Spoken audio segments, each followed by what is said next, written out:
Hola, soy Héctor. Y yo soy Juan Eduardo. Siempre hemos sido nerds, pero estamos demasiado desactualizados del mundo ñoño. Así que decidimos llamar a nuestros amigos nerds para que nos pusieran al día en los temas que nos interesan. Y así nació este podcast. Bienvenidos a Quiero Ser Nerd.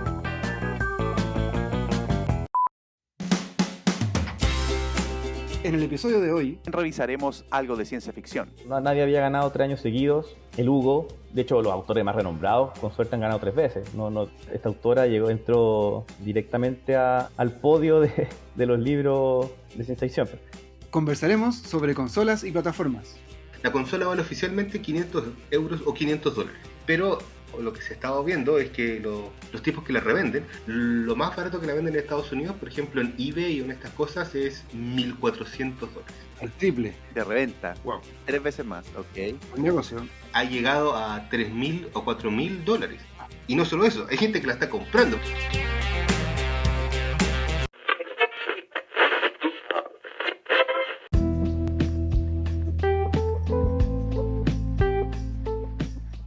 Hola Juan Eduardo, ¿cómo estáis? Bien, ¿y tú, Héctor, cómo estás? Bien, pues feliz Navidad, felices holidays, Felices holidays, felices fiestas. Sí, felices fiestas. así es. Hoy día Nochebuena en todo caso. Feliz Navidad se dice mañana, pero hoy día es como que tengan linda Nochebuena con tu familia. Ah, tienes razón, igual tú. Ya este es nuestro penúltimo capítulo del podcast de este año 2020, un año bastante especial, bastante poco usual y que esperamos que no se repita nunca más. El próximo año sea mejor. Y la próxima semana ya tenemos también un especial de Año Nuevo. Así es. El último del año. El último del año, sí. Oye, llevamos episodio número 12, más del especial. En realidad hemos hecho 13 episodios con este. 3 episodios, sí. Sí. Este podcast está constantemente creciendo y llevando actualizaciones nerds, noticias nerds y descubriendo temas nuevos a todos los que nos están escuchando y a todos los que quieren ser nerds como nosotros. Así es. Bueno, lo primero es contarte que ya una de las noticias más bulladas en internet y para todos los fanáticos del mundo Star Wars están obviamente todos enterados, y a no ser que uno que esté viviendo, digamos, bajo una piedra, Claro. bajo una roca, como se dice, todo el mundo ya sabe que terminó la segunda temporada de Mandalorian, sin spoilers, obviamente sin spoilers. Terminó de una manera bastante entretenida, sorpresiva, y todo el mundo quedó bastante contento con el final de esta segunda temporada y con ganas de más. Así es. De hecho, habían dudas sobre ese final, si es que la serie continuaba o no, porque fue como tan importante lo que pasó que... Pero se confirmó que sí, hay temporada 3 de Mandalorian, se empieza a grabar próximamente, y el próximo año, la misma fecha de siempre, va a salir la temporada 3. Así que buenísimo para los fanáticos de Mandalorian. Y también se anunció una serie que no fue anunciada la semana pasada cuando vimos esta noticia del Investor Day, que es una serie basada en el personaje Boba Fett. ¿Te acuerdas cuando hicimos el especial de Mandalorian? Te contamos que todo este personaje de Mandalorian hacía de un personaje llamado Boba Fett, de las clásicas. Bueno, van a hacer una serie sobre él, Sí. sus aventuras. Sí, yo creo que también lo comentamos en ese especial del Mandalorian, que la gente también puede ir a escucharlo. Se lo recomendamos, está súper bueno. Hablamos también de que los mandalorianos en este mundo era un personaje bien característico que a todos los fanáticos y a los no fanáticos les gustaba bastante. Era una especie de cazarrecompensa, aventurero, como que siempre peleaban, digamos, solos, y tiene una cultura bastante interesante y entretenida. Así que ahora Disney y Star Wars le están sacando provecho a ese tipo de personaje. Así es. Y el Mandaloriano la serie ha sido una de las cosas que ha hecho que Star Wars repunte nuevamente en pos de los fanáticos. Los fanáticos han visto como un renacer de las historias y de la mística de Star Wars con esta serie de Mandalorian. Que diría que es la cosa que ha vuelto Star Wars a ser querido por los fans. La más importante. Ojalá que siga así. Así es. Y con las noticias que anunciaron la semana pasada en el Investor Day, que tienen muchas más series, yo creo que van a estar potenciando alto más las series que las películas. Lo cual podría ser una muy buena noticia. Así es. Oye, hablando de series, bueno, cuando terminan los años calendario, digamos, y empieza un nuevo año calendario, hay un montón de series que se estrenan nuevamente a partir de enero, las nuevas temporadas. Uno puede encontrar en internet, si uno busca ahí próximos estrenos de series, salen listados de, si no son decenas, no sé, cientos de series que están empezando a principios de año. Hay una que está siendo esperada hace mucho tiempo y bueno, nosotros la tenemos cariño porque fue una de las primeras cosas que conversamos cuando quisimos empezar este podcast. La primera, de hecho, que es... partimos con eso. Partimos con eso, sí, Sí. que es la tercera temporada en este caso de Cobra Kai. Ujú. Se va a estrenar los primeros días de enero. Si mal no recuerdo, es el 8 de enero. Y bueno, obviamente bueno, continúa desde la segunda. La segunda quedó en un muy buen final también, expectante. Y le tenemos harto cariño a esta serie porque nos trae un poquito de nostalgia. Quizás para los que tenemos 20 y tantos años. Tantos años en cada pie. Nos trae un poquito de nostalgia estas series porque son series que nosotros vimos en los 80, los vimos cuando éramos niños. Y ahora se retoman esos personajes y como que, no sé, uno siente que esos personajes evolucionan como uno ve lo mismo cuando nosotros éramos jóvenes y vemos a ellos jóvenes, ahora los vemos adultos y nos vemos quizás reflejados un poco en eso. Oye, Héctor, una pregunta. Cobra Kai es una serie que es original de YouTube y que pasó hace poco a Netflix. Ahí tú la viste. ¿La temporada 3 se estrenaría en Netflix también o hay que esperar a que llegue a Netflix? Buen punto, la temporada 3 se estrena en Netflix. De hecho, pasó a ser original de Netflix. Cuando se estrenó la primera y segunda temporada en YouTube, bueno, todo el mundo sabe, o si no sabe, acá les contamos, YouTube probablemente está bien, entre comillas, atrás en la carrera de las plataformas de streaming de películas o de series. Ujú. Hay la gente que tiene YouTube Premium, que puede acceder a varias películas, no es tan masiva obviamente como lo es ahora los que puntean esa carrera, que son Disney Plus, Netflix, Amazon Prime y en una pequeña menor medida HBO. Ujú. Bueno, fue un éxito en todo caso en YouTube Cobra Kai. La gente se metía a YouTube Premium a ver Cobra Kai y después se desuscribía. Algo muy similar a lo que pasó con el Mandalorian para su temporada 1. Ujú. Pero ahora Netflix tomó esta tercera temporada, vio potencial. Netflix siempre hace eso, como que constantemente ve series que tienen potencial y a veces las toma, las continúa o las revive de repente. Sí. Así que Netflix tomó esa tercera temporada, la devolvió original y la va a estrenar ahora en enero. Así que Buenísimo. todos esperando esta serie. Oye, ¿llegaron esta semana noticias o preguntas de la gente? Sí, la primera noticia, que es una recomendación o un recordatorio más bien, nos trae una serie de anime que es una también de los hits de los últimos años y que todo el mundo lo está esperando con ansias. Hola amigos de Quiero Ser Nerd, solamente voy a aportar noticias a nuestro experto Juan Pablo. Se acaba de anunciar en Crunchyroll el lanzamiento de la nueva temporada de Attack on Titan. Así que ya tenemos nueva temporada de la serie como para empezar a verla como desde ya. Así que un saludo ahí para los amantes de la serie de anime de Attack on Titan, especialmente los que ya tienen Crunchyroll, a verla al toque. Saludos. Súper, sí, yo también supe eso porque la estoy viendo, de hecho. Y en Crunchyroll, como dijo JP, se pueden ver la serie gratis, excepto los estrenos. Entonces hay que esperar una semana para que se libere el capítulo, si no está pagando premium. Entonces ya hay 3 capítulos y hay 2 que están libres para ver. Y el próximo se libera el domingo. Y así toda la semana. Así que ya se puede empezar a ver ya la temporada 4, temporada 4 de Attack on Titan.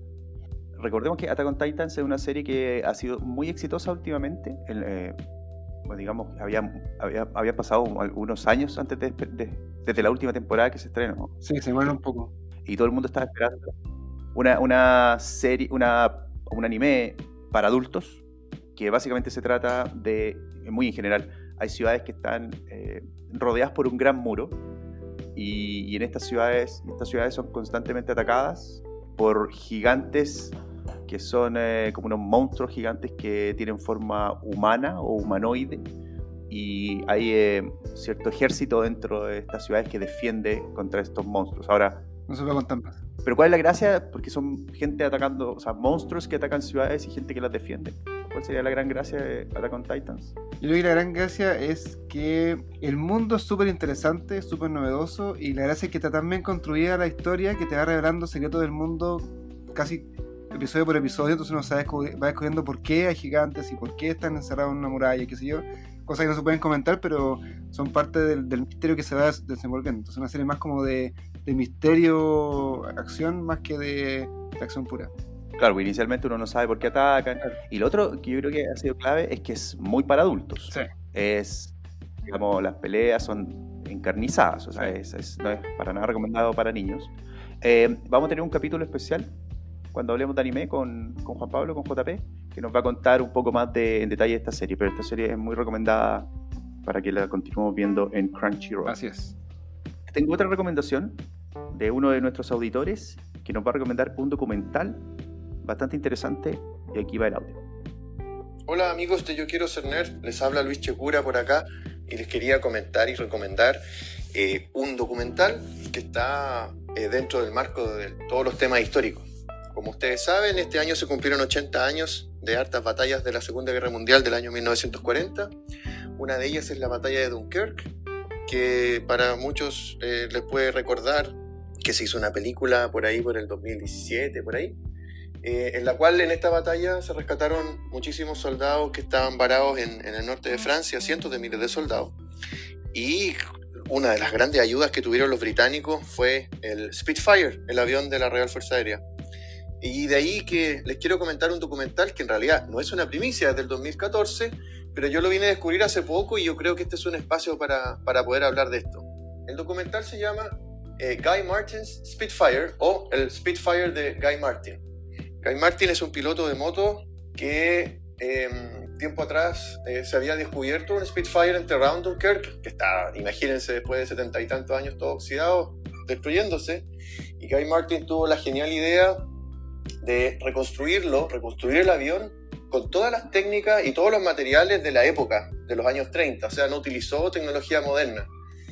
Y en adición a eso, a lograr echarlo a andar, esto no es ningún spoiler porque estoy describiendo más o menos el preview, encontró a las hijas del piloto de ese avión en particular, las logró traquear y el momento de echarlo a andar las invita. Entonces bastante emocionante, bastante emotivo cuando despega el avión, y esa es la recomendación, Guy Martin's Spitfire. Un abrazo, que estén bien, chao chao. Oye, qué lindo, ¿no? Qué buena historia. Voy a buscar el documental.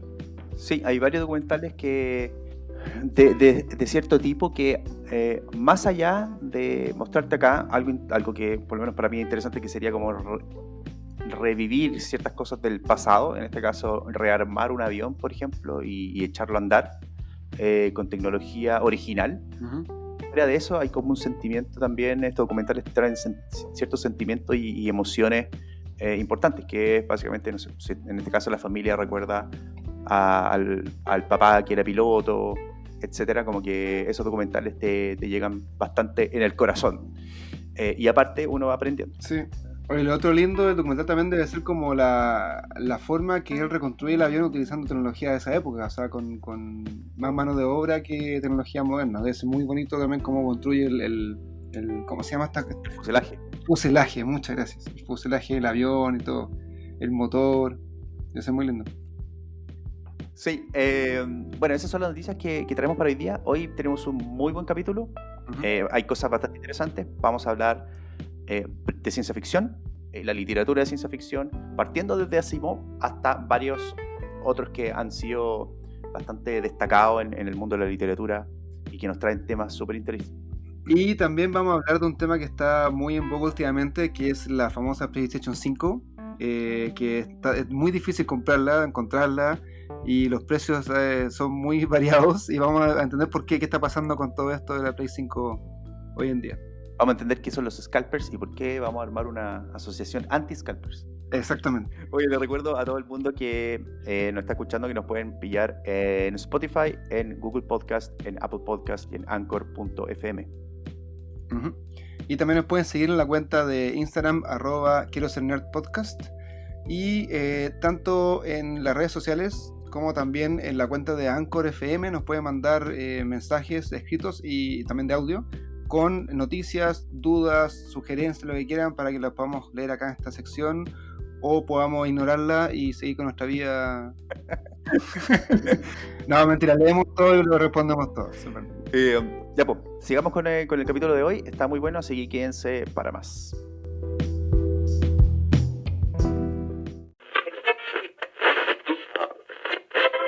Una duda bastante recurrente en muchas personas que quieren meterse en cierto, digamos, en cierta literatura, ya sea fantasía, ciencia ficción o, no sé, aventuras, acción, qué sé yo, es cómo empezar. Porque obviamente en muchos ámbitos literarios hay muchas, entre comillas, niveles a los cuales uno puede aterrizar en algún libro. Hay libros de fantasía, por ejemplo, que son súper básicos, bastante fáciles de leer, bastante rápidos. Yo me acuerdo que leía muchos libros de fantasía, por ejemplo, en este caso, un título que se llama Dragonlance. Son libros que eran bien rápidos de leer, las aventuras eran entretenidas y uno se entretenía más, eran muy didácticos como para entrar a leer sobre fantasía.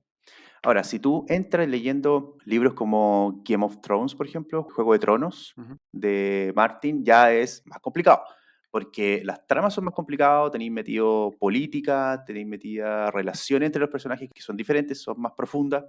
Entonces puede ser de repente un poco abrumador para ciertos lectores el que entren en este nivel, si es que quieren realmente leer fantasía, y al final lo que produce en el que está leyendo es una frustración de no entender lo que está pasando o de que sea demasiado compleja la trama, por ejemplo, y quizás no es el nivel que a uno le gusta. Sí, pero yo agregaría que incluso ciencia ficción es un poquito más complicado de entenderlo porque hay una cosa que se llama ciencia ficción dura, que le llaman a estos libros que tienen mucha complejidad en la trama y también como en la parte tecnológica que muestran, y eso hace que mucha gente que quiere entrar en la ciencia ficción lea uno de esos al principio y no entiende nada y se frustra y no quiere seguir, porque no entiende realmente ni cómo funciona la nave que están volando. Exacto.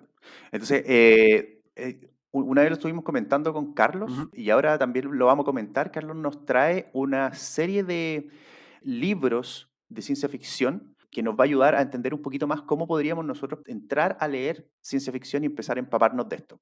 Considerando varios factores, considerando que hay ciencia ficción, como decís tú, más dura que otra, considerando lo que él siempre dice y que siempre reiteramos en este podcast también, que la ciencia ficción no implica solamente naves espaciales y rayos láser, sino que implican temáticas que son más complejas como el medio ambiente, en el tema de, por ejemplo, Dune es un libro que habla también de medio ambiente, hay temas políticos, temas sociales, etcétera.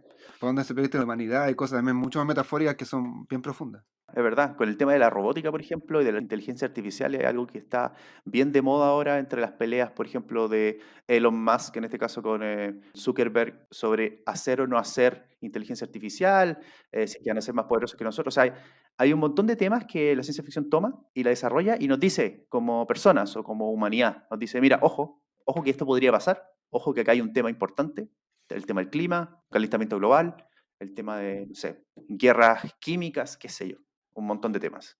Ujú, así es. Así que algo que siempre Carlos había tenido en la cabeza era ordenar un poco y darnos ciertas referencias de libros de ciencia ficción, que nosotros podamos elegir algo que nos guste y que podamos empezar a meternos en este mundo. Y conversando de eso, dijimos, ya, pues, danos recomendaciones de estos libros, de estas sagas, dinos cómo leer, cómo empezar. Y partamos por un autor de ciencia ficción que es la piedra angular, probablemente de toda la ciencia ficción actual, desde los años 50 hasta esta parte. Ujú. Ese autor en particular es Isaac Asimov, que es de origen ruso, pero de nacionalidad norteamericana. Y él seteó varias reglas que vamos a comentar ahora y varias temáticas que después otros autores de ciencia ficción las tomaron y las comenzaron a desarrollar y obviamente a diversificar. Sí, y aparte que es un referente en la ciencia ficción, también es muy prolífico, tiene muchas obras de todos niveles, cuentos cortos, colecciones de cuentos, libros largos, sagas, entonces también es un autor que es muy interesante para partir. Ahí nos va a contar un poco, Carlos, en qué se caracteriza su obra y cómo empezar a leerlo. Así que en este capítulo está bien interesante. Vamos a ver el pasado, el presente y el futuro de la literatura de ciencia ficción. Que ciencia ficción tu comentario, me gusta. Pasado, presente y futuro. Ya, vamos. Carlos Aravena es ingeniero eléctrico y su sueño es pilotear un X-Wing. Conoce todos los posibles futuros de la humanidad. Es un verdadero experto en ciencia ficción.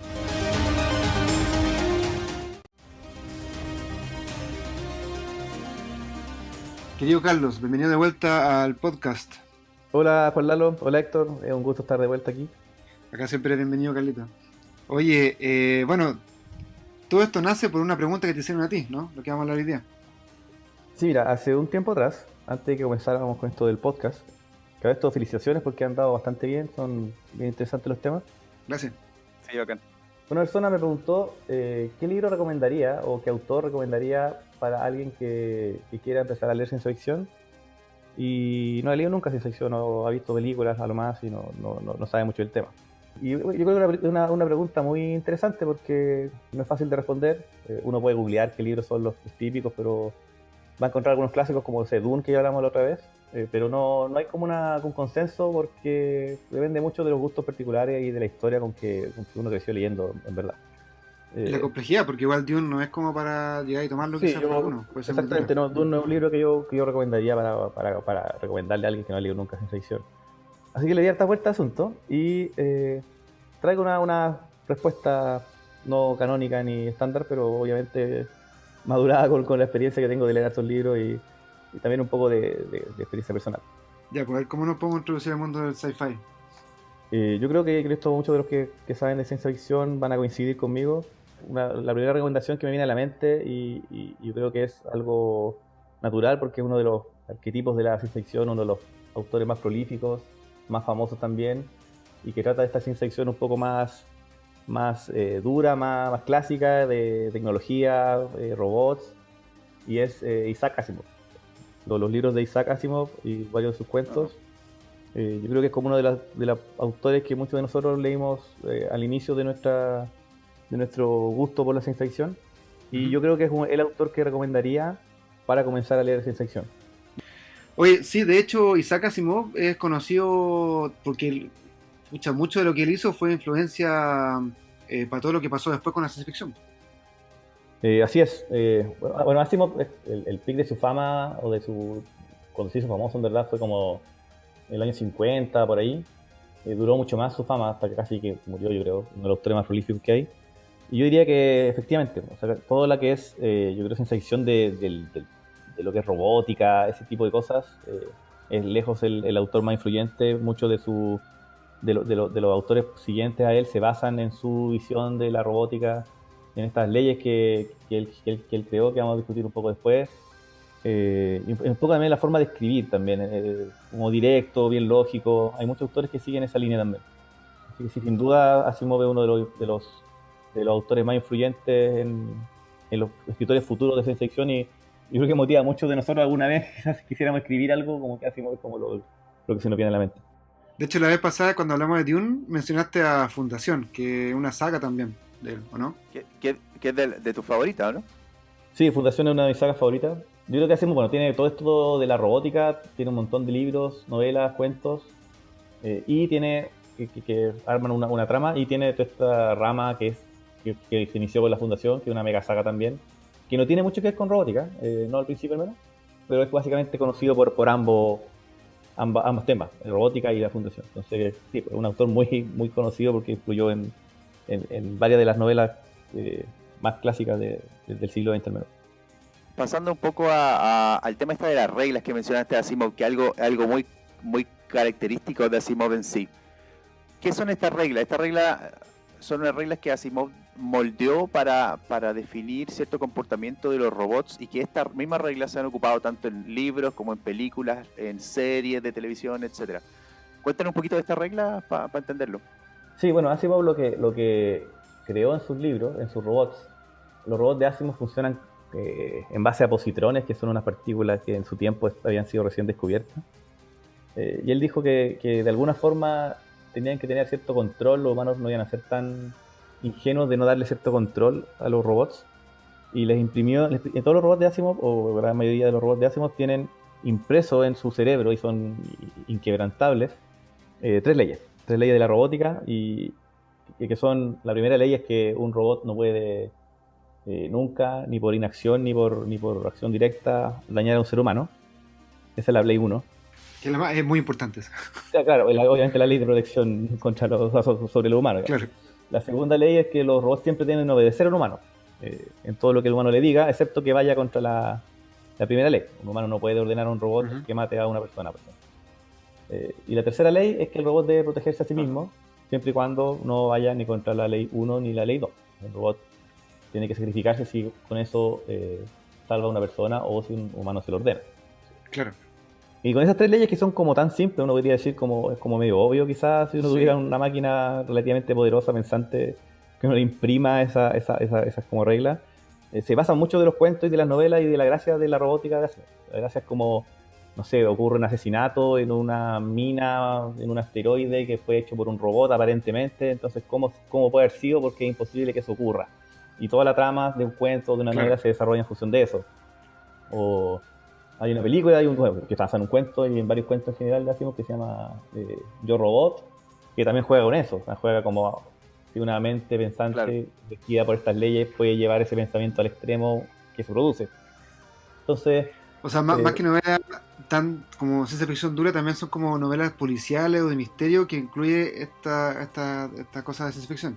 exacto, sí, no todas son así, pero a él le gusta mucho esto de estos cuentos como con misterio, con resolver problemas aparentemente a través de la lógica, y llegar al trasfondo de algún asunto que se está dando. Hay también cuentos y cosas más filosóficas en base a las 3 leyes, pero muchos de esos son como deductivos, tiene un personaje detective, que es bien famoso en los libros de Asimov. Hay una robot psicóloga que aparece en la película Yo Robot. Robo psicóloga, ya. Sí, uno de los personajes clásicos de Asimov que aparece en varios cuentos. Entonces, que es una galla obviamente muy seca, súper lógica, que media como parca, que analiza como la eminencia de los robots. Entonces, los robots de Asimov lo definió así. No, te iba a decir que tengo la idea, antes de que saltemos un poco el tema de la robótica, de las leyes que mencionaste, es que tengo entendido, no sé que me equivoque, que la Unión Europea cuando hizo su ley de robótica hace 2 o 3 años atrás, en la vida real, digo, se basaron en la ley de Asimov para hacer la lista de robótica. O sea, es una influencia que sobrepasa la literatura y llega como a la vida real. Sí, mira, yo había leído eso, no estoy 100% así como al tanto de esa noticia, pero lo había escuchado por ahí. Sé que varias empresas que trabajan en robótica tienen un poco también como esa ética de no generar robots que rompan eso, aunque no esté impreso en el circuito del robot, digamos, como lo hacemos, pero tiene todo sentido, o sea, es como son leyes que son muy como obvias, pero están tan bien pensadas porque son simples, tres enunciados súper simples, pero que obviamente protegen, pero también construyen un montón de cosas entretenidas para los libros, sí. Las leyes son súper elegantes, se formularon súper simples y eso te abre un mundo de posibilidades para determinar los comportamientos de los robots y hacer tramas interesantes de ciencia ficción. Exacto, y por eso yo creo que es un buen autor como para comenzar leyendo, porque con esa premisa que son 3 leyes que tú te aprendes y que salen en prácticamente todos los libros que se basan en robots de Asimov, parten así como la introducción te nombra las 3 leyes. Uno las entiende rápido y todas las tramas se construyen en función de eso, entonces, o gran parte de las tramas se construyen en función de eso, entonces es una buena lectura de inicio, es como que te deja las reglas claras, literalmente reglas claras, y construye su trama a partir de eso. Tiene muchos cuentos también, lo cual lo hace bueno, o sea, podéis leerte una recopilación de cuentos. Asimov tiene muchas recopilaciones de cuentos, yo recomiendo una en particular que se llama Sueños de Robot, que tiene varios cuentos famosos de él ahí, incluido de robots, obviamente. Entonces podéis agarrar ese libro, leer unos cuantos cuentos y puedes ver rápidamente, por ejemplo, si te gusta ese tipo de ciencia ficción o no. A mí me encantó cuando lo leí, fue uno de los primeros libros que leí de Asimov. Pero si tú estás pensando en leer algo de ciencia ficción, puedes partir con eso, y si no te gusta ninguno de los cuentos, ya obviamente no es lo que tienes que buscar como para partir leyendo ciencia ficción. Sí, pues, es un muy buen consejo, porque si uno quiere entrar a la ciencia ficción y no se quiere comprometer con un libro de 400, 500 páginas, pucha, un conjunto de cuentos Asimov es como una forma para tantear un poco el terreno. Aparte, si Asimov tiene ciertos libros que son, o cuentos que son un poco más filosóficos, otros que son un poco más analíticos, otros que son como medio de crimen. Tú en una variedad de cuentos de Asimov tienes varias opciones para poder disfrutar y poder ver cuáles de esas ramas te gusta más, por ejemplo. Exacto, sí. Incluso Asimov él era un doctor en química, si no me equivoco, era una persona bien ilustrada. Tiene un montón de libros de otras cosas. Tiene, por ejemplo, mi papá, que le gusta leer mucha historia, ha leído muchos libros de Asimov que hace de historia. Hay libros de historia dura, no nada con ciencia ficción, de historia. Capaz que te pongáis a leer no ciencia ficción y te guste algún libro de historia de Asimov también. Ah, eso está interesante. Oye, y fuera de Asimov, ¿qué otro autor, saga o libro nos puede recomendar como para empezar a entrar en la ciencia ficción? Mira, voy a hablar un poco de cierta historia personal y voy a terminar con una trilogía que leí hace poco. Yo siempre recomiendo, aparte de Asimov, que bueno, hay libros que son literariamente buenos y correctos y que le podrían gustar a alguien que le guste leer mucho, por ejemplo, como Dune o como, no sé, la recomendación que di la anterior de La mano izquierda de la oscuridad, que son libros que son buenos por sí mismos, no necesariamente como de ciencia ficción. Yo recomiendo, por ejemplo, para la gente más, para los que escucha a alguien más joven, más adolescente, incluso más niño, a mí me encantaba leer Julio Verne, por ejemplo, cuando pequeño. No las versiones que son, las versiones originales de Julio Verne son bien densas, pero las versiones más resumidas Hay mucho de ciencia ficción del lado como de la aventura de ciencia ficción que es muy entretenido también. Julio Verne con los viajes al submarino, el viaje al centro de la Tierra. También son buenos libros para iniciarse si es uno más pequeñito. Y así mismo hay libros de De la aventura. Tierra a la Luna. Exactamente, sí, de la Tierra a la Luna, un libro que es espectacular porque tiene muchas predicciones que son se hicieron ciertas después cuando realmente fuimos a la Luna. Ese es como otro género de la ciencia ficción que es como la parte más de aventuras, ir a explorar otros planetas. Hay libros de ciencia ficción que son de ese estilo. Yo recuerdo mucho uno que es un libro chileno de estos tipos de Elige tu propia aventura. Hay una saga de ciencia ficción que a mí me gustó mucho cuando era chico también. Se llamaba algo así como Aventura en las Estrellas, el libro 1. Era bastante entretenido, tenía robots y peleas espaciales. Yo creo que para los más pequeños es una buena saga. Para los más grandes, así que adultos ya, yo recomiendo una trilogía que leí hace poco. Es una ciencia ficción más del lado de la fantasía. Igual está ambientada en una tierra más futurista y se va poniendo cada vez más ciencia ficcional la trama. Pero es una saga que ganó muchos premios. Es una trilogía que ya terminó. Y es una trilogía que ganó el premio Hugo, que hemos comentado, que es como el Oscar de los libros de la ciencia ficción. Lo ganó 3 años seguidos. Claro, cada libro ganó el Hugo y lo ganó por 3 años seguidos, lo que no había pasado nunca. Los 3 libros ganaron el Hugo. Wow. Sí, lo ganaron 3 años seguidos. O sea, pero son los 3 libros de la misma trilogía. El libro 1, 2 y 3, cada año. Sí, exactamente. Imagínate. Fue un hito. Nadie había ganado 3 años seguidos. El Hugo, de hecho, los autores más renombrados, con suerte han ganado 3 veces. Esta autora entró directamente al podio de los libros de ciencia ficción. Y la saga se llama, en español, tiene un nombre que es como La Tierra Fragmentada, si no me equivoco, la saga de la Tierra Fragmentada. El primer libro se llama La Quinta Estación. Y está escrito por el apellido de la autora es Jemisin. Y como dije, es una autora que empezó a escribir ciencia ficción más o menos tarde, hace poco. Estos son como sus primeros libros. No sé si el primero, pero uno de los primeros libros que sacaron. Y le fue muy bien. Y lo recomiendo porque es un libro que está muy bien escrito de nuevo. Es un mundo, como dije también en la vez anterior, que a mí me encantan los libros que se sumergen en un mundo con ciertas reglas y muy bien creado. Y trata un poco de una tierra que se fundió en un continente como único y que hay terremotos continuamente. Y la particularidad de esta tierra es que hay ciertos humanos que tienen el poder de interactuar con las placas tectónicas de la tierra. Por ejemplo, pueden provocar o calmar terremotos. Ya. Pero a diferencia de lo que uno esperaría, estos seres humanos no son superhéroes, son todo lo contrario, son esclavos. La gente los mira con mucho temor, los rechazan porque creen que tienen un poder demasiado grande. Los miran como la mayoría de la gente los rechaza, los pocos que los logran controlar lo esclavizan. Es una sociedad bien interesante, no es una sociedad también futurista para nada, porque como hay terremotos continuamente, como que la civilización no se desarrolla demasiado. Entonces todos viven como en aldeas con ciertas reglas para poder preservar su especie, no sé, tienen como hartas reglas éticas de que si tiembla, escóndete en la cueva, no sé, como que hay toda una especie como de mitología y de sabiduría ancestral que se va transmitiendo. Es un libro muy, muy interesante. La trama en sí de los personajes son muy buenos también, los personajes son muy interesantes, muy bien construidos.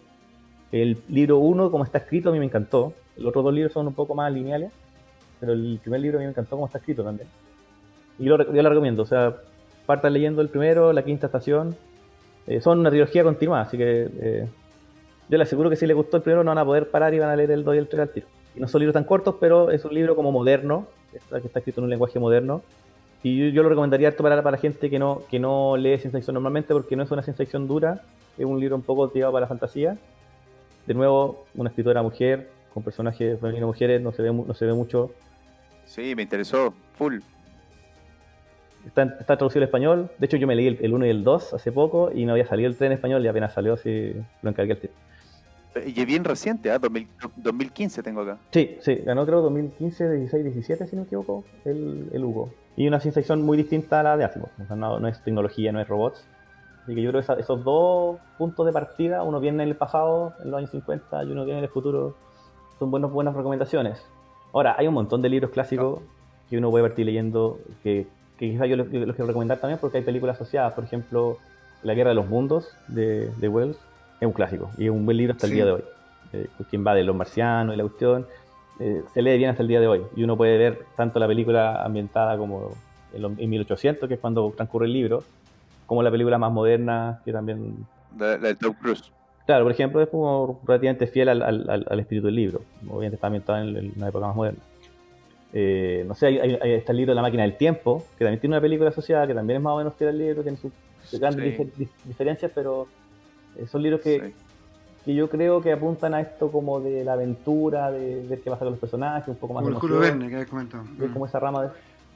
Como Julio Verne, como esa rama de ciencia ficción un poco más movida, si uno quiere, más Yo creo que esos son todo lo que hemos comentado ahora, Carlos, los libros que nos has recomendado y la serie, los autores, digamos, se enmarcan en cierta ciencia ficción clásica y en general son, digamos, autores occidentales. Cuando hablamos de Julio Verne, cuando hablamos de H.G. Wells, cuando hablamos de Isaac Asimov. ¿Hay alguna otra ciencia ficción en particular que no sea netamente occidental, que sea de otra cultura, que toque otros temas?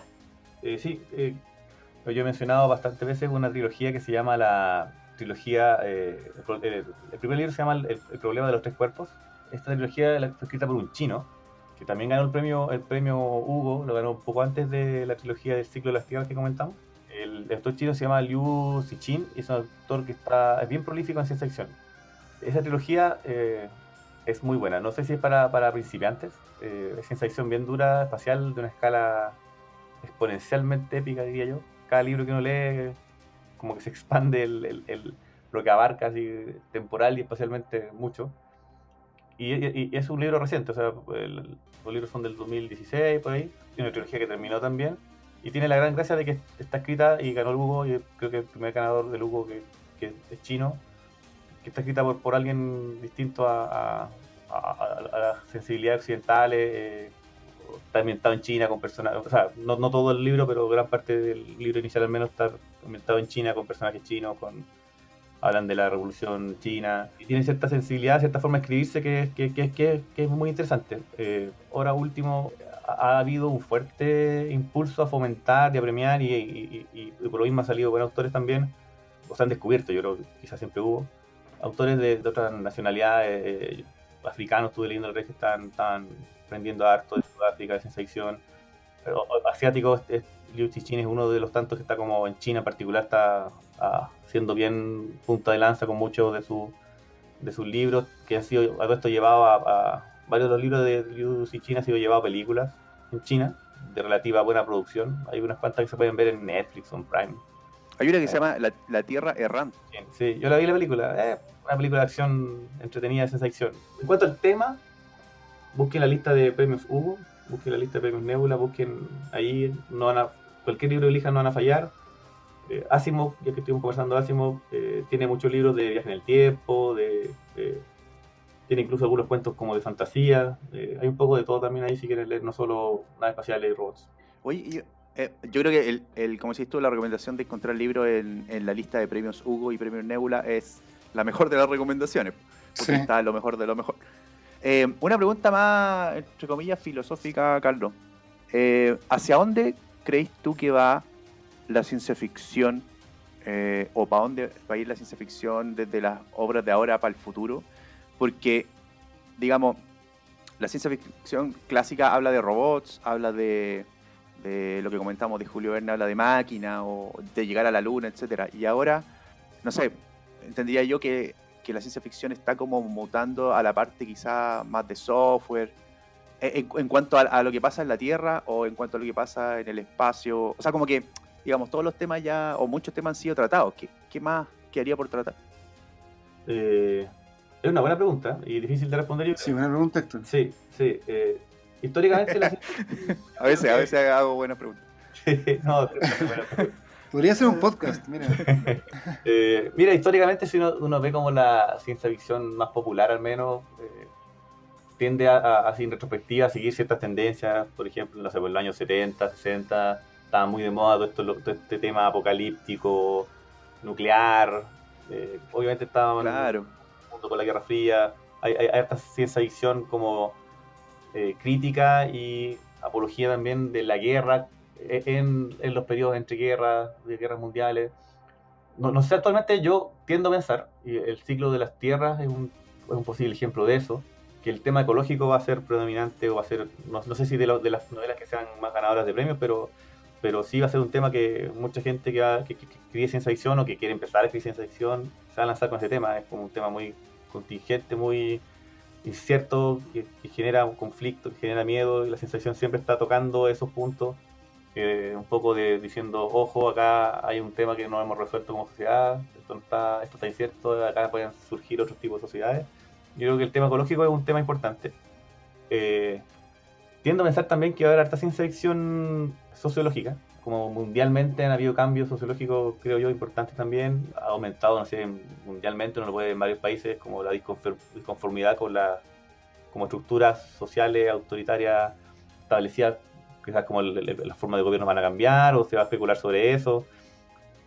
Y yo creo que también va a haber, que siempre ha estado, pero ahora está un poco más, se sabe un poco más para dónde puede ir la ciencia ficción que tenga que ver con inteligencia artificial. Quizás no es tan inteligencia artificial tan ingenua de Terminator o de un robot que te quiere matar, sino que algo un poco más sofisticado, como decís tú, desde el punto de vista del software o de los sistemas que controlan la sociedad. Eso, y yo de aseguro va a resurgir el tema de virus y pandemias y cosas de ese estilo. Ah, seguro. Absolutamente. Están todos escribiendo la novela de la pandemia ahora. Sí, claro, puede que no sea el tema de una pandemia, pero la ciencia ficción lo que hace muy bien a veces es como tomar el sentimiento de eso.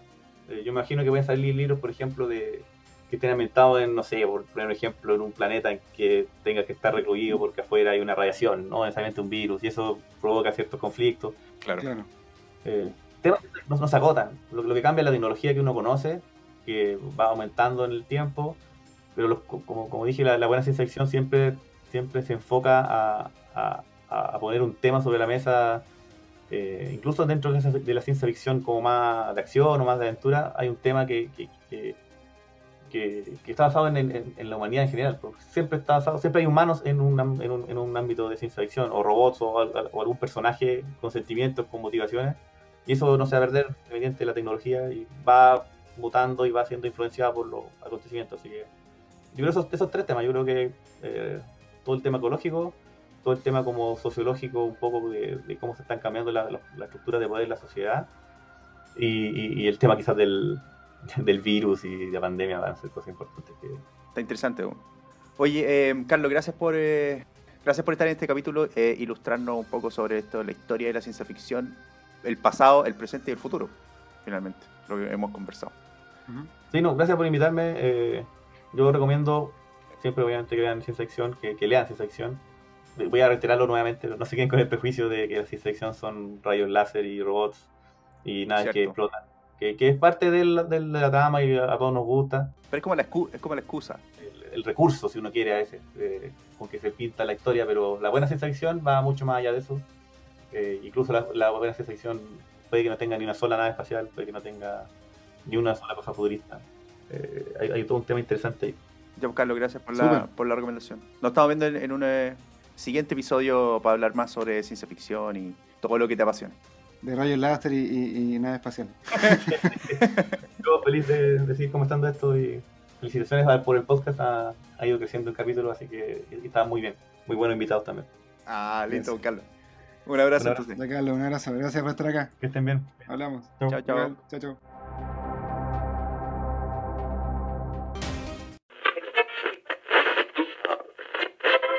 Oye, he estado siguiéndole la pista al PlayStation 5 porque es impresionante que no está en ninguna parte disponible. No están, cuando llegan tan pocas copias y duran tan poco que es imposible. O sea, no conozco a nadie que se haya comprado una Play 5 y yo nunca he visto una que esté así en venta para ponerle a comprar. Es muy raro lo que está pasando. En un capítulo pasado que hablamos del tema de consolas con Zenén, él nos contaba que obviamente hay una gran demanda por consolas, porque son consolas de nueva generación, la PlayStation 5, la Xbox Series X, que salieron ahora a fin de año, y dentro de un año de pandemia, donde estamos generalmente todos encerrados, sin mucho para salir, la demanda de consolas era obvio que iba a subir. Claro. Siempre por lo menos fue algo que discutimos y que asumimos que iba a pasar, así que no me extraña que haya escasez de consolas. Pero igual ese día también hablamos de que no hay juegos nuevos para esta consola PlayStation 5, entonces como raro que haya tanta tanta, no sé, tanta locura por una consola que tampoco es como tan necesaria. Ese es el hype. El hype, el famoso hype. Ese es el hype. Bueno, hoy Así día vamos a es. conversar con Seren, nos va a traer un poco más de esto y nos va a explicar un poco más también por qué está esa escasez de consolas. eh, donde se conjugan varias cosas. Se conjuga la producción en sí, que tiene la empresa Sony y Microsoft en este caso, de la proyección que hicieron sobre las consolas que se iban a vender en el mundo, además de conjugar el año de pandemia 2020, donde nos mantiene todo encerrado. Además, meter también el hecho de que no hay juegos, lo que dices tú, y un par de cosas más que son bastante interesantes y que no está de más saber y que tengamos mucho cuidado con las cosas que estamos comprando. Sí, porque hay que tener también cuidado de dónde comprar y cuánto uno paga por comprar la consola. Si no vale la pena comprarle a un precio elevado y alguien la está revendiendo. Entonces, ahí se nos va a contar un poco más qué está pasando y qué hacer. Y algunos consejos, Así esos es. consejos de vida. Senet siempre nos trae consejos de vida. Así es. Yo no duermo antes de hablar con Selene todos los días para que me cuente qué hacer el día siguiente. ¿Qué es lo que Ya, debo hacer? claro. Vamos. Vamos. La pasión de Selene González son los videojuegos. Dicen que cuando este ingeniero informático nació, venía con un control de PlayStation bajo el brazo.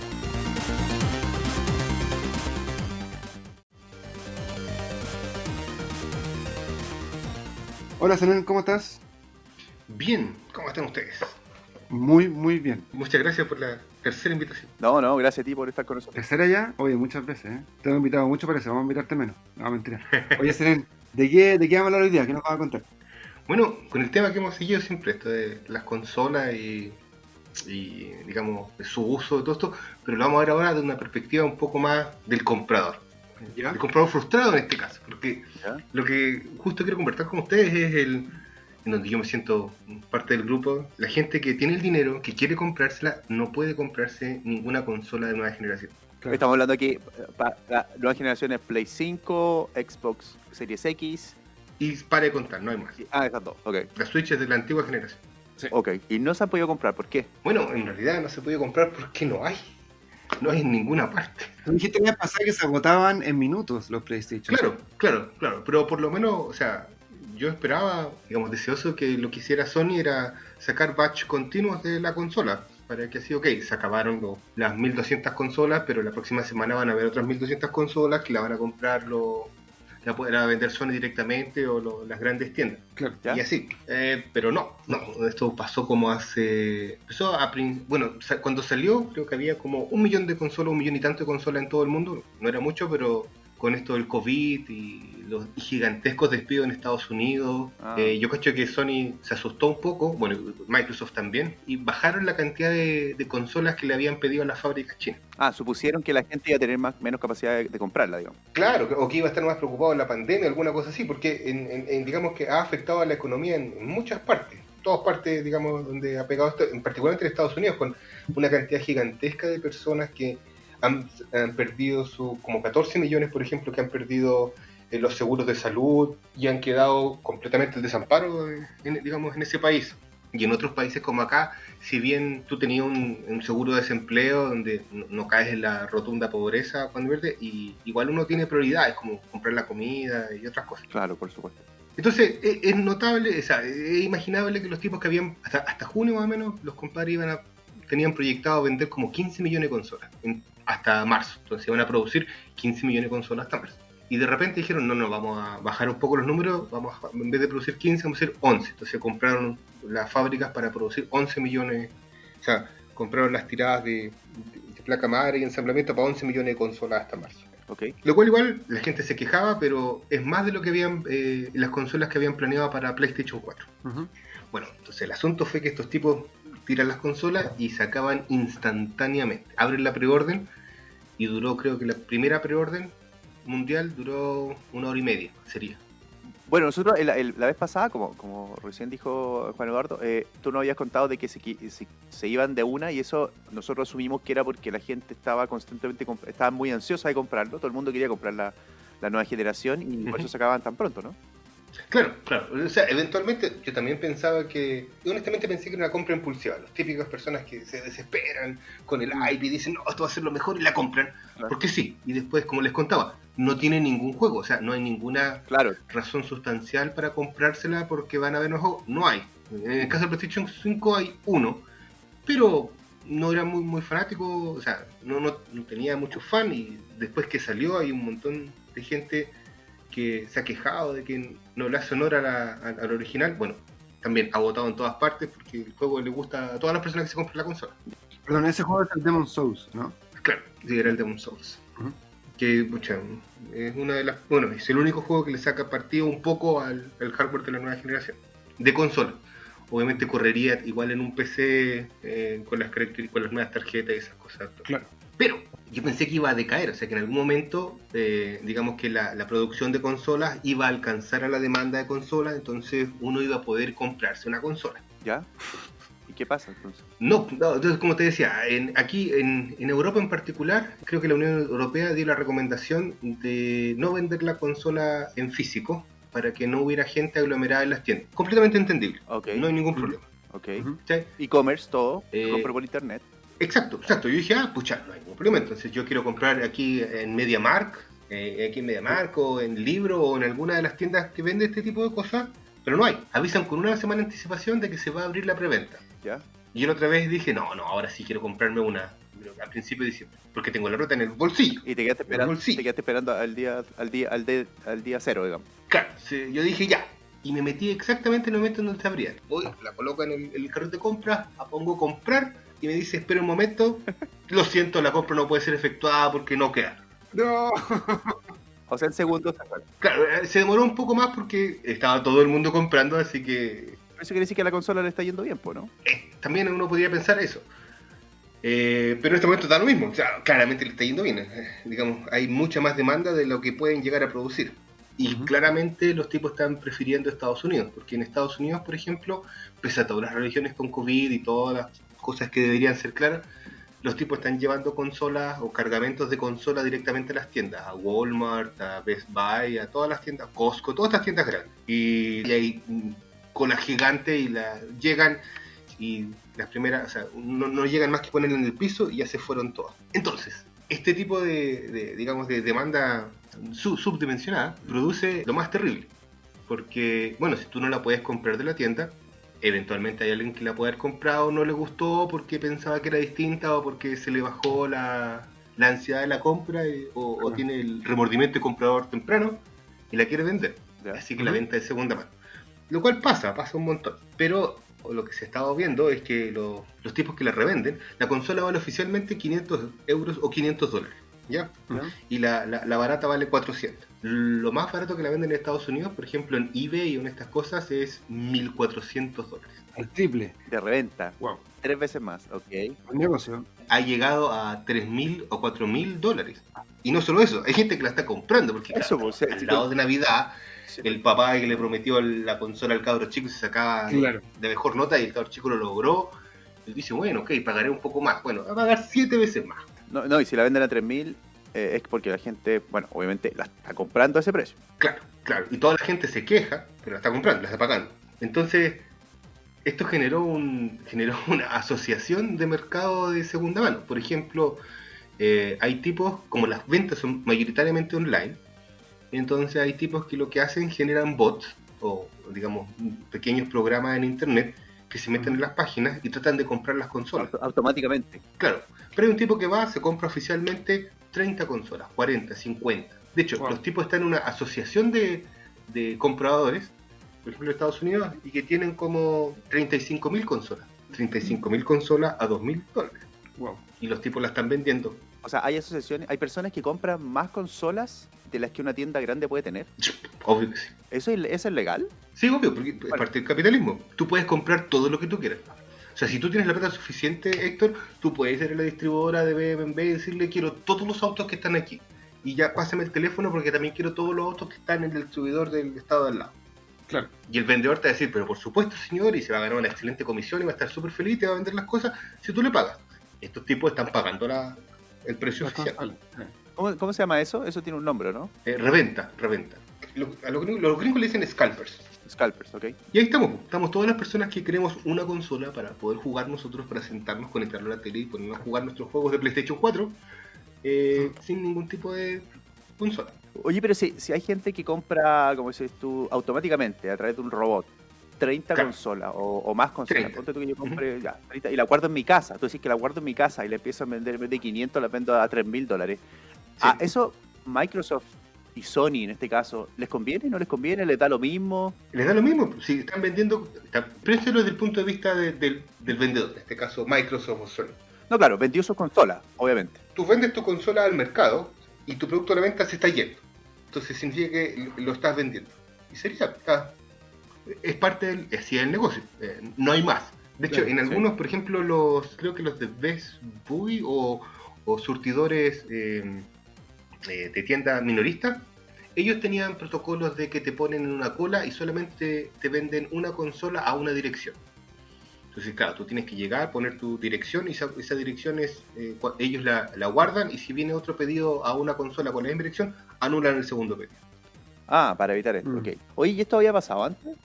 ¿Había pasado en la PlayStation 4 o algo así? O sea, no tanto. O sea, no había esta demanda. O sea, ¿por qué no había pasado antes? Es porque, ok, sí habían habido revendedores antes, pero la vendían, no sé, a 1.5 veces el precio.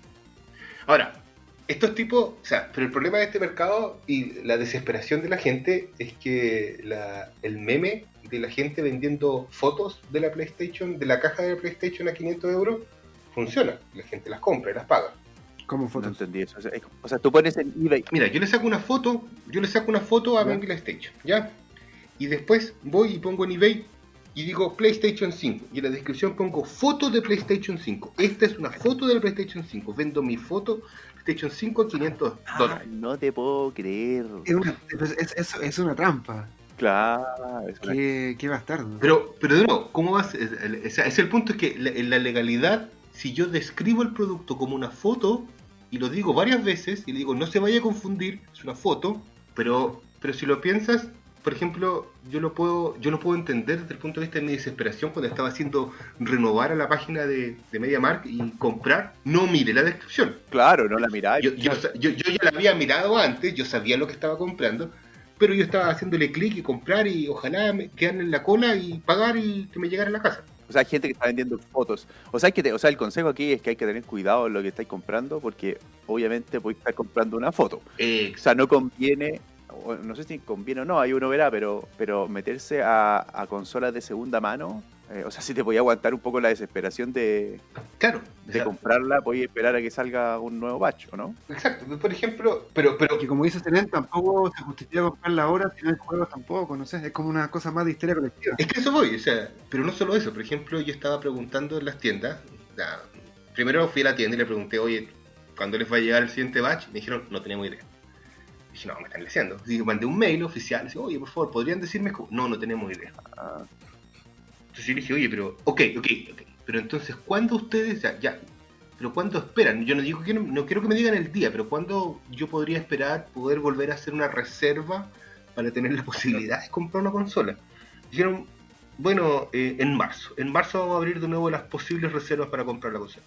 En marzo. Oye, y en este caso también Microsoft y Sony en ningún momento han dicho que van a hacer nuevas consolas. O sea, reventaron la fábrica, o sea, ya pagaron. Tienen haciendo consolas desde junio. Ya, okay. Ese es el punto. Las consolas se hacen, se guardan, se chipean a distribución, le instalan el firmware en otra parte. La consola se hace en una fábrica, no sabemos cómo de antes le hacen el test de calidad con esta cuestión del corona, pero se le hace un test de calidad de que esto prende, hace todas las cosas, después lo mandan a otra fábrica en donde le instalan el sistema operativo, lo sellan y después lo mandan a otra parte que es donde lo empacan y lo mandan a todas partes. Así que tienen haciendo eso desde junio. O sea, bueno, no tenemos para cuándo. Esto es como la pandemia. No sabemos para cuándo vamos a salir de la cuarentena. No sabemos para cuándo vamos a tener la consola.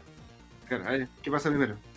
Ahora, los grandes ganadores de esto, por ejemplo, es un poco Microsoft. Bueno, por ahí nomás.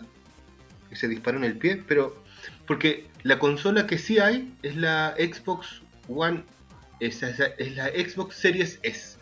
Que es como la versión digital de la Series X, pero en vez de solamente ser digital, tiene menos RAM, menos procesador, menos tarjeta de video. Es súper light en comparación a la Series X. Entonces, esa sí hay. O sea, la gente como Entonces, cuando... no encuentra la X, dice, ya, me compro la S mejor. Claro, o sea, ese es el punto que digo. Esto, la gente va a seguir esperando la X, como yo, pero de repente si te dicen, viene un scalper y te dice, si te vendo la Series X en 2.000 euros o $2.000, y tú veis, y la tienda tiene la caja ahí de la Series S por 300 euros o $300, le digo, ya, ok. Claro. O sea, me sale más conveniente comprarme la Series S, esperar hasta que esté disponible la Series X y comprarla en ese momento, Claro. que pagarle los 2.000 o 2.000 euros a los tipos. Claro, Sí, se conviene comprar las dos plataformas al precio normal, el real, digamos.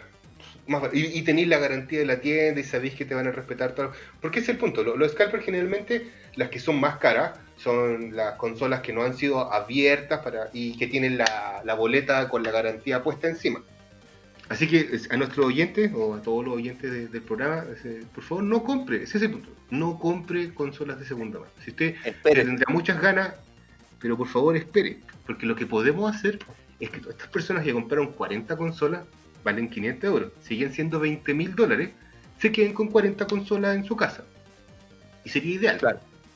Ese sería el ideal. Si nos pusiéramos todos de acuerdo, nadie compraría consolas y harían que el precio bajara y que al final se quede con 40 pisapapeles en la casa. Claro, exactamente. Porque ese es el punto. Pero dado que la gente sigue comprando y sigue pagando precios insolentes, la otra vez calcularon que estos tipos han ganado $30 millones. Al bolsillo.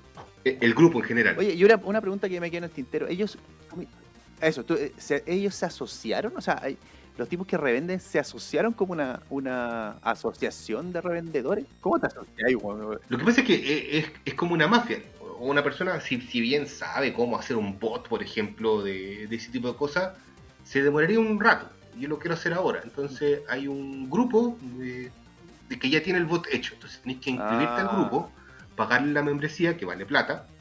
Ellos te dan los servicios de bot y tú, una persona que no tiene idea de cómo hacer esto, puede empezar a comprar y a pagar. La membresía es para poder tener el software para hackear la compra. Claro. O sea, no para hackear, sino que para comprar cosas. Para hackear entre comillas. Por ejemplo, muchas tiendas lo que estuvieron haciendo para poder prevenir a estos scalpers y que la gente no se les fuera encima, es básicamente establecieron una cola de compra. O sea, la gente que quiere comprar entra como una cola virtual. Claro, entra ahí una. Y después pero obviamente un humano se va a demorar cierto tiempo en hacer clic. En cambio un robot lo va a hacer instantáneamente. Claro. Oye, pero una pregunta me quedó desde el principio, la verdad que estaba pensando ahora. Pues yo tenía la idea de que la cantidad de consolas que habían eran pocas, porque esto de la pandemia había hecho que la manufactura y la distribución sea más complicada. Y dije, pucha, ¿por qué no Sony retrasó el lanzamiento de la consola un año o algo así? Pero si hicieron menos consolas, quiere decir que igual es una cosa que va a pasar igual. Igual hubiera habido un poco de desabastecimiento. Lo chistoso es que la gente, o sea, uno cuando ve los foros, como culpan, así como, no, ¿cómo lo previeron esto? Es un desastre. ¿Cómo? O sea, los tipos, estamos en un año pandemia, en donde Estados Unidos, que es el gran comprador del mundo, tiene 14 millones de personas que perdieron la salud, que le están enviando cheques de 1.000 euros para que paguen los arriendos a las personas porque no tienen plata y trabajo. Igual es razonable pensar, puede que estos compadres no nos compren tanto, o no nos compren lo que estimamos. No, claro. Pero sí, la cantidad a la cual disminuyeron es más grande, son más consolas que la PlayStation 4, que es tu lanzamiento anterior. O sea, igual hicieron el movimiento arriesgado, no tan arriesgado como era al principio, pero lo hicieron. Bueno, ya saben, pues no compren consolas reusadas, o sea, de segunda mano hasta que por lo menos llegue en marzo una respuesta más... Aguántense, sí. Esto ha sido más terrible, por ejemplo, para Latinoamérica. ¿Por qué? No hay lanzamiento oficial hasta el próximo año de la PlayStation 5. Entonces lo que hicieron algunas tiendas fue ellos comprar la PlayStation 5 en Estados Unidos, como por ejemplo Falabella, y después traer un camión, un importe con las consolas para Chile, y después venderlas. Pero igual uno puede acceder entonces a las consolas de Latinoamérica. Ya no. De segunda mano sí. De segunda mano. Probablemente hay un scalper en Chile también. Por ejemplo, si yo hubiera podido haber comprado la consola, y me llega, y la tengo en mi casa, y la gente la está comprando a 2.000 euros, puedo agarrar mi consola, venderla a 2.000 euros, y me alcanza para comprarme en marzo una consola nueva y una tele nueva para jugar en la consola. Con una te pagáis todo para ti. A ver, no Sí. demos más ideas. Po. Estamos Sí. dando ideas. Estamos dando ideas.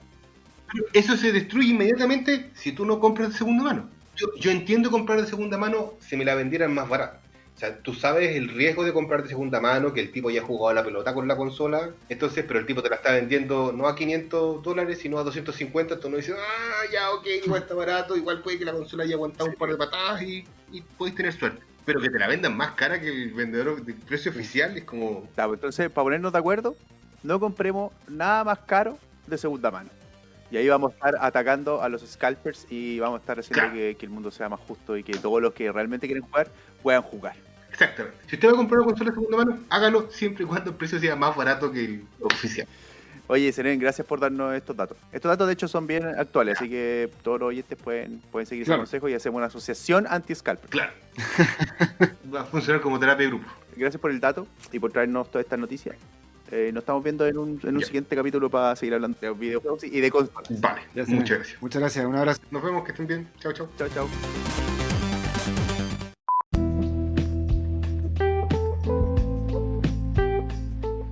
Oye, súper interesante las recomendaciones de los que hablamos hoy día con Carlos y con Selene, pensando que hoy día es Navidad, porque si a alguien le falta hacer un regalo a última hora y está escuchando esto hoy día temprano, puede alcanzar a comprar un libro de Asimov o una reventa de... No, perdón, reventa de PlayStation no se puede comprar. No, anti-scalpers. La única solución ahí... Bueno, ni siquiera era solución planificarse. Ya Seren nos contó que no era solución planificarse, sí, porque aunque te planifiques, los scalpers van a estar ahí scalpeando. Claro, Y va... con sus bots de compra automática. Exacto. Mira, sinceramente yo espero o esperaría, digamos, que las empresas grandes, Microsoft y Sony, tomaran ciertas cartas en el asunto, porque yo creo que a largo plazo hace mal o afecta la salud la salud económica, digamos, y la salud del mundo gamer en general, porque claro, si yo me gasto $2,000 en una consola que cuesta 500 originalmente, obviamente no me voy a poder comprar juegos después o no voy a poder hacer otro upgrade. Sí. O sea, como empresa yo debería cuidar a la gente a mis clientes, a la gente que realmente, digamos, hace el esfuerzo por tener mis productos. Y eso es algo que, si bien tú te desentiendes como empresa, quiere decir que no lo estás haciendo. Sí, igual tengo entendido que en Estados Unidos quieren cambiar la legislación para no permitir ese tipo de cosas que pasen, pero igual creo que como va un poco en contra del libre comercio, esto es una buena pregunta que va a pasar en el futuro. No tanto, o sea, no solamente por el tema del Skype, pero sino también con la competencia de las consolas, porque supuestamente este mes iba a ser una pelea entre dos consolas que una iba a ganar a la otra en ventas y iban a elegir una de las dos. Al final como que ahora se convirtió en una especie de qué es lo que está disponible y ninguno le está yendo mal porque están comprando la otra porque no queda de una. Es muy raro lo que está pasando. Vamos a ver qué pasa en el futuro con todo este rubro de videojuegos. Ojalá que sea un aprendizaje. Ujú. En cualquier caso, si usted no se puede comprar la PlayStation 5 y tener juegos de video de ciencia ficción, puede leer ciencia ficción. Exactamente, sí. Y para eso las recomendaciones que vimos hoy día. Y está bien interesante también el tema de la escritora que ganó los 3 premios Hugo seguidos. Así es. Me quedé con eso en la cabeza. Así que voy a buscarla y a ver qué cosas tiene. Interesante. Sí, ese no lo he encontrado, pero sí le puedo recomendar, si quieren hacer un regalo así como muy improvisado de Navidad, de Isaac Asimov hay un compilado de cuentos que se llama Cuentos Completos, que son 2 volúmenes, 1 y 2, que lo venden generalmente juntos, con, no sé, 120 cuentos de Isaac Asimov de todos los tamaños y muy, muy bueno. Sí, Wow. Ese es un buen regalo al final. Se puede comprar un ebook, se puede comprar un libro digital. claro, Se regala ahí para los que están a última hora comprando algo. así es. Ya, pues. Ya pues, Héctor, oye, nos veremos entonces la próxima semana, que tengas una muy linda Navidad con tu familia. Tú también. Que tengan una muy bonita Navidad y muy bonitas fiestas. Muchas gracias. En este fin de año. Les recordamos a todos los que nos están escuchando que nos manden mensajes. Estamos en Instagram, @quiero ser nerd podcast. Sí, y nos pueden mandar mensajes escritos y también de audio, por ejemplo en anchor.fm pueden dejar también su mensaje con una grabación que podemos acá poner en la sección de noticias y comentarla o responderla si es una pregunta. No se olviden que también nos pueden escuchar a través de Apple Podcast y a través de Google Podcast, no solamente por Anchor FM o por Spotify. Ya, bueno, Eduardo, hablamos entonces para la próxima semana, un nuevo capítulo y que tengas unas muy bonitas fiestas. Igual tú, muchas gracias. Un abrazo. Abrazo. Chao, chao.